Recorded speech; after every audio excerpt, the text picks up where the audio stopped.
change the world? Start off by making your bed.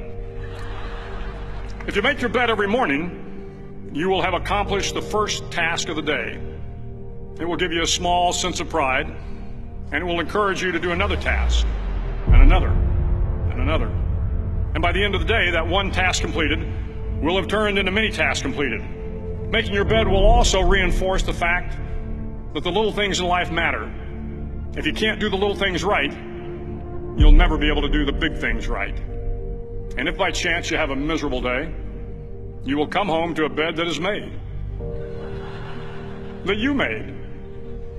And a made bed gives you encouragement that tomorrow will be better. To pass SEAL training, there are a series of long swims that must be completed. One is the night swim. Before the swim, the instructors joyfully brief the students on all the species of sharks that inhabit the waters off San Clemente. They assure you, however, that no student has ever been eaten by a shark, at least not that they can remember.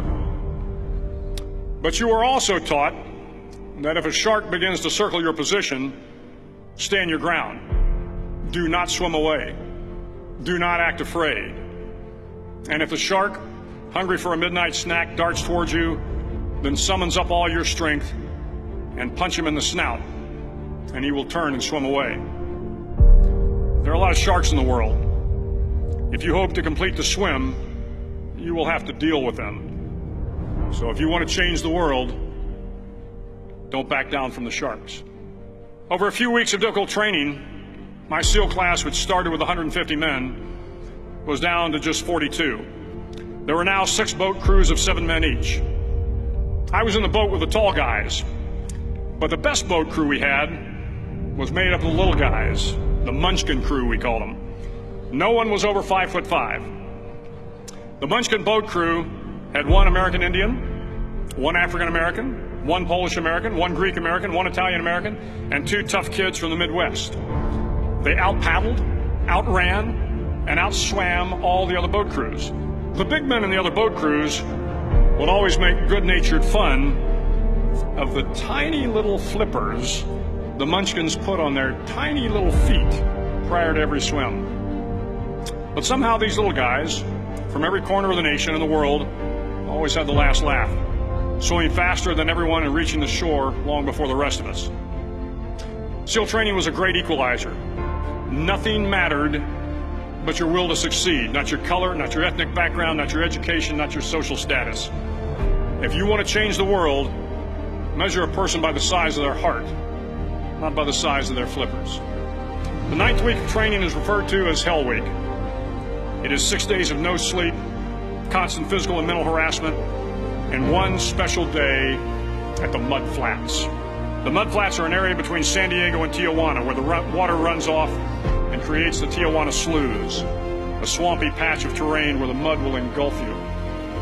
It is on Wednesday of Hell Week that you paddle down to the mud flats and spend the next 15 hours trying to survive this freezing cold, the howling wind, and the incessant pressure to quit from the instructors. As the sun began to set that Wednesday evening, my training class, having committed some egregious infraction to rules, was ordered into the mud.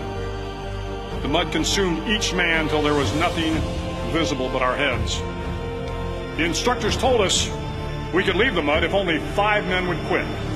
Only 5 men, just 5 men, and we could get out of the oppressive cold. Looking around the mud flat, it was apparent that some students were about to give up.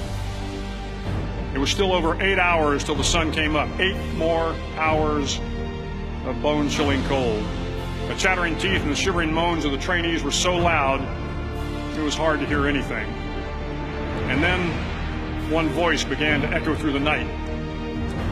One voice raised in song. The song was terribly out of tune, but sung with great enthusiasm. One voice became 2, and 2 became 3, and before long, everyone in the class was singing. The instructors threatened us with more time in the mud if we kept up the singing, but the singing persisted, and somehow the mud seemed a little warmer, and the wind a little tamer, and the dawn not so far away. If I have learned anything in my time traveling the world, it is the power of hope. The power of one person, a Washington, a Lincoln, King, Mandela, and even a young girl from Pakistan, Malala. One person can change the world by giving people hope. So if you want to change the world, start each day with a task completed. Find someone to help you through life. Respect everyone. Know that life is not fair and that you will fail often. But if you take some risks, step up when the times are the toughest, face down the bullies, lift up the downtrodden, and never ever give up. If you do these things, the next generation and the generations that follow will live in a world far better than the one we have today. And what started here will indeed have changed the world for the better.